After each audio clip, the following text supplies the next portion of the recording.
देवर्षि नारद, देवताओं के ऋषि। देवता ही हमारे आपके लिए पूज्य हैं।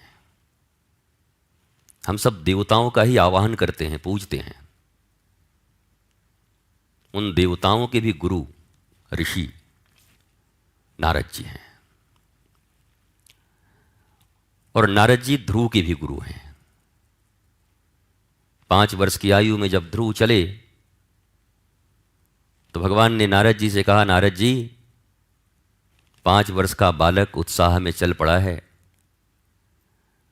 तपस्या तो ये घोर करेगा, पर मैं मिलूंगा नहीं, क्योंकि निगुरा है। यह भगवत प्राप्ति की पद्धति नहीं जानता, अंतःकरण की शुद्धि नहीं हुई है। इसलिए आप जाइए और इस बालक को अपनाइए, दीक्षा दीजिए। और नारद जी रास्ते में मिलते हैं जब ध्रुव मधुबन की ओर जा रहा होता है। और नारद जी ने विविध प्रकार से ध्रुव को तपस्या से अलग करने का प्रयास किया। कहा, कहाँ जा रहा है तू? पर मैं तपस्या करने जा रहा हूं। किस लिए?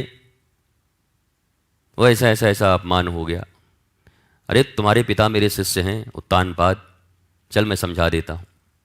गोद भी उठाएंगे और राजगद्दी पे भी बिठाएंगे। कहाँ जंगल में जा रहा है? कोई दूध भात खाना है वहां पर? बड़े बड़े हिंसक जानवर हैं, कैसे मौसम आएंगे, तपती धूप, गरजते बादल, कड़कती बिजलियां, बरसते मूसलाधार जल, सर्द हवाएं, कैसे रहेगा तू? तेरी आयु अभी बहुत छोटी है। ध्रुव प्रणाम करके बार बार बोले जा रहे थे, गुरुदेव कैसे प्राप्त होगा ये उपाय बताओ, डराओ मत। इतने में नारद जी ने एक कौतूहल किया, जोर से चिल्लाया, अरे शेर आया, शेर आया, सिंह आया, सिंह आया, बोल के खुद पेड़ पर चढ़ने लगे, वृक्ष के ऊपर। और ध्रुव मुस्कुराता हुआ खड़ा था। नारद जी ने कहा, तू क्या मरेगा? बोला, नारद जी, गुरुदेव उस साधक को मर ही जाना चाहिए जो किसी भय के कारण ईश्वर प्राप्ति परम लक्ष्य का त्याग कर दे या भयभीत हो जाए।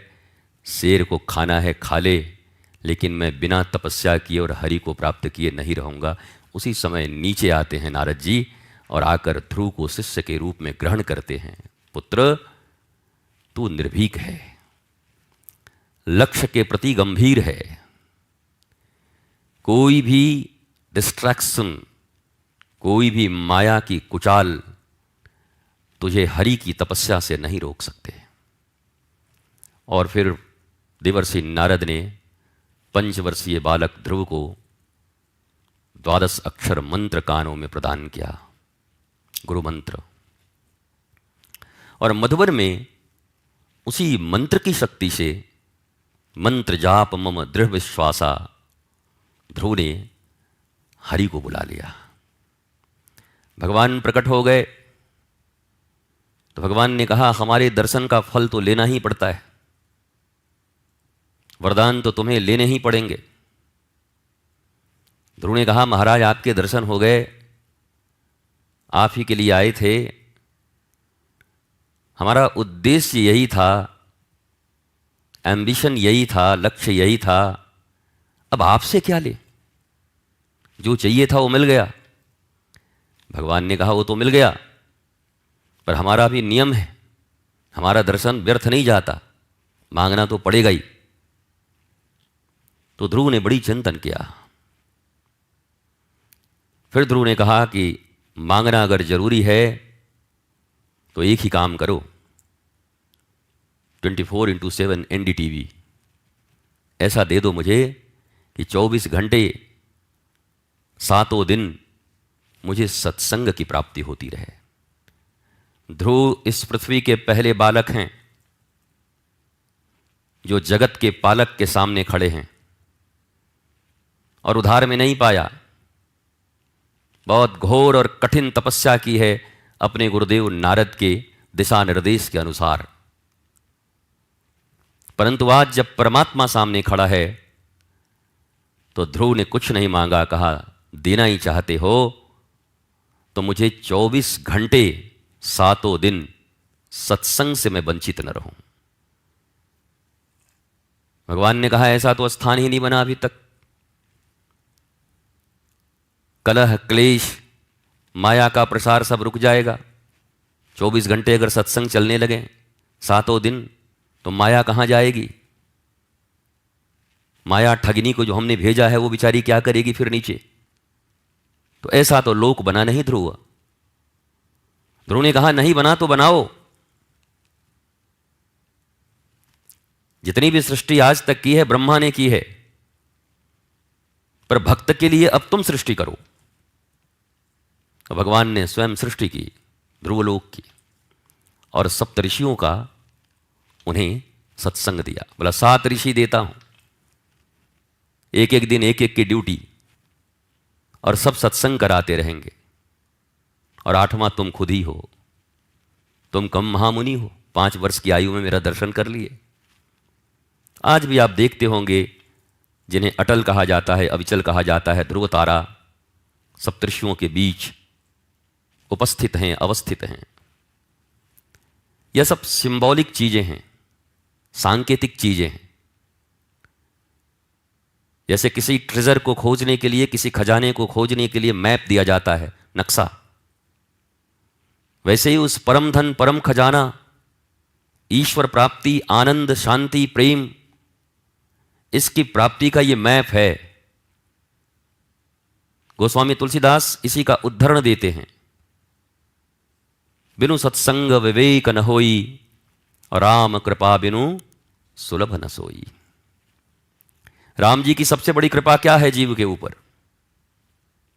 धन मिलना, वैभव मिलना, पद प्रतिष्ठा मिलना। गोस्वामी जी तो ऐसा नहीं मानते। तुलसीदास जी कहते हैं कि राम कृपा, जीव के ऊपर जब राम कृपा होती है तब उसे सत्संग की प्राप्ति होती है, और जिस जीव को सत्संग की प्राप्ति हो गई उसे विवेक की प्राप्ति न हो, ऐसा हो नहीं सकता। ज्ञान सुने और विवेक न जागे, ऐसा कभी नहीं हो सकता। दीप जले अंधेरा न भागे, ऐसा कभी नहीं हो सकता। पर सत्संग की महत्ता हमारे जीवन में क्या है? मैं अभी 1 घंटे सत्संग करने लगूं, तुम में से 75% लोग अपना देखेंगे अभी ऐसे, 9 बज गया, भोजन का टाइम हो गया, ये तो पता नहीं कब तक बोलेंगे। कितनों के ताले लग जाएंगे वहां जहां रुके होगे आश्रम इत्यादि में, अरे राम 10 बजे तक बुलाया है, नहीं जाएंगे तो रात भर रहेंगे कहां। ध्रुव की तरह यह मन में भावना नहीं आएगी कि परिक्रमा मार्ग में सोए रहेंगे, बंदई कर दिया तो एक परिक्रमा और लगा लेंगे। पर जीव अपना कंफर्ट पहले देखता है, अपने इंद्रियों का, शरीर का कंफर्ट जोन देखकर, तब अगर उधार में थोड़ा सा कहीं कटसी मैनर्स के तहत सत्संग मिला जाए, तो हम आज सत्संग में बैठे थे, ऐसा लगा जैसे भगवान पर उपकार कर दिया हो, आज भगवान का उद्धार हो गया हो। भगवान दुबले हो जाते अगर तुम सत्संग में नहीं बैठते तो, भगवान का मन ही नहीं लगता अगर तुम सत्संग में नहीं बैठोगे तो। जीव कभी निज हित के विषय में नहीं सोचता। यद्यपि सब स्वार्थी हैं, पर स्वार्थ भी ठीक से नहीं पता है। स्वार्थी का अर्थ ही है तुम आनंदित रहो, फिर इतने भयभीत क्यों हो, चिंतित क्यों हो, तकलीफ में क्यों हो, हाय हाय क्यों मची हुई है? क्या पाना है जिसके लिए मरे जा रहे हो? गीता कहती है क्या खो दोगे कि मर जाओगे, और एक दिन तो मरी जाओगे, सब खो ही दोगे। कितना भी कुछ कर लो सब खोना ही है। पर कहां है यह विवेक? कहां है यह जीव के भीतर अवधारणा? छोटी छोटी बातों में उद्विग्न होता है, छोटी छोटी बातों में टेंशन लेता है, डिप्रेशन लेता है, छोटी छोटी बातों में चित्त चंचल हो जाता है, छोटी छोटी बातों में अबुद्धता बढ़ जाती है, क्रोध बढ़ने लगता है। क्या कर सकते हैं? देखो, देवर्षि नारद की तरह, और नारद जी के भी जीवन में एक बार भगवान ने वो माया का स्वरूप प्रकट किया था, वो विवाह वाला। वो इसीलिए किया था कि जो सदा 24 घंटे ही भगवत कीर्तन में लगे रहते हैं, वीणा वादन करते हुए, श्रीमन नारायण नारायण हरि हरि, नारायण नारायण हरि हरि, जिनके मुख से निरंतर अहर्निश नारायण नाम की प्रतिध्वनि गूंजती रहती है, ऐसे देवर्षि नारद, आज उनका प्राकट्य महोत्सव हम सब जीवों का उद्धार करने के लिए है। सत्संग के आचार्य हैं, भक्ति के भी आचार्य हैं। नारद भक्ति सूत्र भारतीय सनातन संस्कृति में सबसे प्रमुख ग्रंथ भक्ति, भक्ति के सूत्र हैं। और हम सब वृंदावन में बैठे हैं। नारद जी कहते हैं यथा ब्रज गोपिका नाम, भक्ति का एक सूत्र है उनका, कहते हैं यथा ब्रज गोपिका नाम। मतलब भक्ति किसे कहते हैं? जैसे बस ब्रज की गोपियां जैसी हैं, बस उनका जीवन देख लो, उसी को भक्ति कहते हैं। यथा ब्रज गोपिका नाम।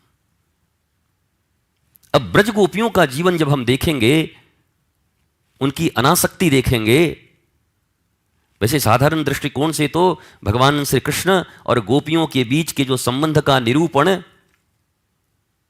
लोभियों और अज्ञानियों ने किया है, उससे बहुत इतर है। ये डंडे लेके डंडा पीट करके रास रचो हे, रास रचो हे,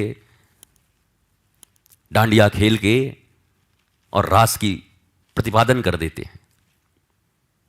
पर गोपियों का जीवन ही भक्ति है, और हम गोपियों को आकर्षण का केंद्र मानते हैं। भगवान श्री कृष्ण और गोपियों के बीच रास लीला चल रहा है। गांव गली मोहल्लों में जहां भी कहीं वासना के खेल चल रहे होते हैं, तो यही तथाकथित कहे जाने वाले भगत हिंदू सनातनी राम और कृष्ण की संतानें कहती हैं, पता है रासलीला चल रहा है। लज्जा भी नहीं आती, निर्लजों की भांति ये भाषा बोलते हैं। जो महारास मनुष्य के भीतर से कामना और वासना को समाप्त कर देती है, रास के चिंतन मात्र से मनुष्य की वासनाएं मिट जाती हैं, उस महारास की भाषा को गांव गलियों की भाषा में रास लीला चल रही है। यह तो भारत का प्रबोध है, यह तो भारत का धर्म है। बड़े धार्मिक हैं हम, धर्म का झंडा उठाया है हमने, धर्माधिष्ठात बने हुए हैं हम, पर इतना भी प्रबोध नहीं। माता पिता को भी नहीं है, दादा दादी को भी नहीं है, बच्चों को भी नहीं है। नहीं, खींच एक चाटा मारे उसे समय, दादाजी तेरी बुद्धि भ्रष्ट हो गई है। कहां वो वेदों की श्रुतियां हैं? गोपियां दंडकारण्य में अखंड उपवास करते हुए वो बड़े बड़े ऋषि ही गोपी बनकर आए हैं, और तुम्हें गोपियों में वासना दिखाई पड़ती, कामना दिखाई पड़ती। पर इससे किसी को मतलब नहीं है। विशुद्ध लोभियों का धर्म है गिव एंड टेक। इतना दक्षिणा दो और ये माल पाओ, ये चढ़ाओ ये पाओ। भगवान न हुआ धंधेबाज हो गया, ईश्वर न हुए लगता धंधा करने बैठे। जैसी सड़ी बुद्धि हमारी है, वैसी बुद्धि हम भगवान की भी समझते हैं, वैसे ही मापते हैं उनको भी। जैसे रिश्तेदारों से व्यवहार करते हैं, गांव वालों दुकान वालों से व्यवहार करते हैं, ठीक वही व्यवहार अपने इष्ट से करते हैं। इतना चढ़ाएंगे ये पाएंगे, इतना चढ़ाएंगे ये पाएंगे। भक्ति के मर्म को नहीं समझा।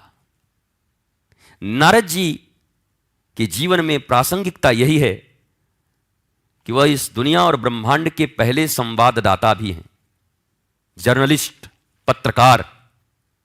दुनिया में किसी को पत्रकार बनना हो तो नारद जी की पवित्र जीवनचर्या उसको पढ़नी चाहिए। जो प्रत्येक लोक में जिनका गमन है, देवलोक, असुरलोक, मृत्युलोक, वैकुंठ, ब्रह्मलोक, जहां चाहिए पाताल, हर जगह गमनागमन है। और नारद जी सबके सामने बैठते हैं, सबकी सूचनाएं एकत्र करते हैं, एक की सूचना दूसरे तक पहुंचाते हैं। और हम कभी कभी उनके विषय में बोलते हैं नारद नारद मुनि लग रहे हैं, इधर का बात इधर कर रहे हैं। नारद जी ने सबका मंगल किया, तुम्हारी तरह अमंगल भेष धारण करके नहीं चलते वो, चुगले नहीं हैं, चुगलखोर तुम हो, निंदक तुम हो। नारद जी देवर्षि हैं। इसी गोकुल में कुबेर के बेटों को,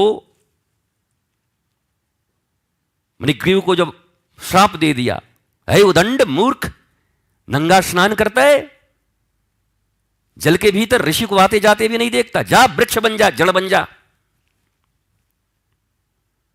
पर वृक्ष बने, भगवान का अवतरण हुआ, दामोदर लीला हो रही है, ऊखल में बांध दिया है माता यशोदा ने, और ऊखल को खींचकर दो वृक्षों के बीच ऊखल अटकी, कस के झटका दिया कन्हैया ने, दोनों वृक्ष गिर गए और दोनों खड़े हो गए कुबेर के बेटे।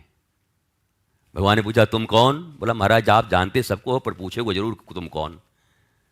इस दुनिया का हर चीज तुम जानते हो, पर पूछना जरूरी है तुम कौन। अरे हम वही हैं, महाउदंड, कुबेर के लड़के उदंडता कर रहे थे। नारद जी ने श्राप दिया, जा जड़ बन जा। उस दिन हमें लगा ओहो हो, ऋषि भी क्रोधी होते हैं, ऋषि भी किसी का अमंगल करते हैं। पर आज समझ में आया, उस दिन अगर नारद जी ने श्राप नहीं दिया, बल्कि हमें उन्होंने वरदान दे दिया, जो प्रतिदिन इसी आंगन में तुम महाराज माखन खा खा करके और तुम्हारा प्रसाद हम में आकर के पोंछ देते थे, हम वृक्ष के रूप में तुम्हारा प्रसाद पाया करते थे। ऐसा धन्य भागी कोई है जो प्रभु के मुख से दिए हुए माखन को प्राप्त करता हो। तो नारद जी का दिया हुआ श्राप भी वरदान है, ऋषियों के दिए हुए श्राप भी वरदान है, ऋषियों के दिए हुए क्रोध भी वरदान है तुम्हारे लिए। साधारण व्यक्ति का प्रेम भी खतरनाक है, अज्ञानियों का प्रेम भी खतरनाक है। कोई अज्ञानी आदमी तुमको प्रेम करे ना, अब कहे हम तो तुम्हारे लिए जान दे देंगे, बस अपना जान गया हुआ ही समझो, बिना जान लिए नहीं रहेगा तुम्हारा वो। इसलिए सावधान रहना अज्ञानियों से। अज्ञानी प्रेम करेंगे तुम्हारे प्राण ले लेंगे, पर ज्ञानी तुमसे दूर भी रहेगा, ऋषि और गुरु तुमसे दूर भी रहेंगे। ऋषि और गुरु तुमको डपटते हुए नजर भी आएंगे, क्रोधित होते हुए भी नजर आएंगे, तो तुम्हारा मंगल कर जाएंगे, क्योंकि उनके चित्त में, उनके हृदय में सदा नारायण वास करते हैं। और नारायण कौन है? श्री राम कौन है? मंगल भवन अमंगलहारी। तो मंगल भवन अमंगलहारी जिनके हृदय में वास करते हैं, उनके मुख से निकले हुए किसी वचन से किसी मनुष्य का अमंगल हो कैसे सकता है? अमंगल का हरण होगा और उस मनुष्य का मंगल हो जाएगा। इसलिए गुरु का करे अपमान तो बढ़े शिष्य का मान। हमारे गुरुदेव कहते है, सुन फटफट मत कर, गुरु करे अपमान तो बढ़े शिष्य का मान। ताड़न पीड़न भरत सना से हो ज्ञान अभियान। वो ताड़ें पीटें, बोला बस तुम्हारा अभियान ठीक ठाक है, मामला ठीक चल रहा है। अब खाली रबड़ी कचौड़ी और हलवा खाएं गुरु जी जब निकलें तब। अब गुरु जी ऐसे एक बार देख दें तो, गुरु जी ऐसे देखें तो 5 आंख से ऐसे देखने लगे गुरु जी को, और तो हम बता देंगे आपको भी। तो भगवान नारद के आज इस प्राकट्य महोत्सव पर हमें भी संवाद करना चाहिए परिवारों के बीच, लोगों से, पर मंगल के हेतु करना चाहिए, अमंगल के लिए नहीं। क्रोधित भी होना चाहिए, पर मंगल के लिए, अमंगल के लिए नहीं। यही देवर्षि नारद का सिद्धांत है और यही देवर्षि नारद की कृपा हम सब पर है। आज उनके इस प्राकट्य महोत्सव में अपनी वाणी की पुष्पांजलि देवर्षि नारद के चरणारविंदों में करता हूँ। हम सोचे और क्या दे सकते हैं प्रभु को, तो यही बोलने हमको थोड़ा आता है। तो प्रभु के चरणों में, नारद जी के चरणों में भाव पुष्पांजलि, वाणी पुष्पांजलि उनको समर्पित करते हैं। भगवान हम सब का मंगल कर रहे हैं, बस उस मंगल को समझने की सद्बुद्धि गुरु कृपा से हमारे भीतर आ जाए। वो तो लगातार मंगल कर रहे हैं। तो नारद जी की कृपा हम सब पर बनी रहे, हमें शुभ सूचनाएं मिलती रहें, शुभ मिले अशुभ मिले, सब में हमारा मंगल ही है। देवर्षि नारद जिनके गुरु हैं, उनका चतुर्दिक मंगल ही मंगल है। आइए 2 बार नारद जी का अत्यंत प्रिय नाम का सुमिरन करते हुए यहीं पर विश्राम करते हैं। श्रीमन्नारायण नारायण नारायण श्रीमन्नारायण भजमन नारायण नारायण नारायण भजमन।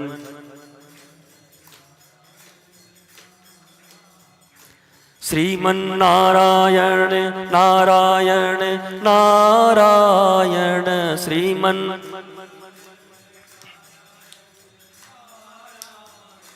लक्ष्मी नारायण नारायण नारायण लक्ष्मी।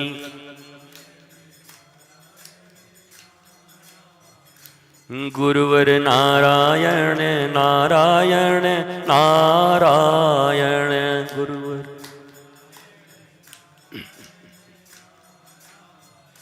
श्रीमन्नारायण नारायण नारायण श्रीमन्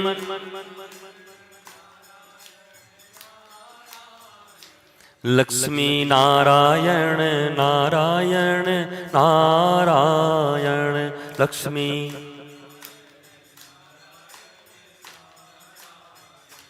लक्ष्मी नारायण नारायण नारायण लक्ष्मी नारायण नारायण नारायण भजमन नारायण नारायण नारायण भजमन नारायण नारायण नारायण श्रीमन्नारायण नारायण नारायण श्रीमन् नारायण नारायण नारायण भजमन नारायण नारायण नारायण भजमन नारायण नारायण नारायण श्रीमन्नारायण नारायण नारायण श्रीमन् नारायण नारायण नारायण